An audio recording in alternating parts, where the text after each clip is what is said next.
అందరికీ నమస్కారం.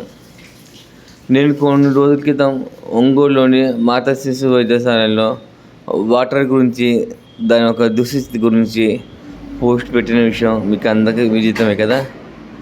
దానికి ఒక దాత ముందుకొచ్చేసి అక్కడ వాటర్ ప్లాంట్కి ఒక షెడ్ నిర్మించి వాటర్ ప్లాంట్ ఏర్పాటు చేయడానికి ముందుకొచ్చారు. ఆ దాత సూచన ప్రకారం ఈరోజు హాస్పిటల్ పైన వాటర్ ప్లాంట్ నిర్మాణానికి భూమి పూజలో భాగంగా భూమి పూజ చేసి టెంకాయ కొట్టి కార్యక్రమం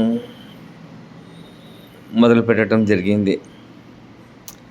ఇది ఎటువంటి పరిస్థితులను వారం 10 రోజుల లోపల పూర్తి అయిపోయి వాటర్ ప్లాంట్ స్టార్ట్ అవుతుంది.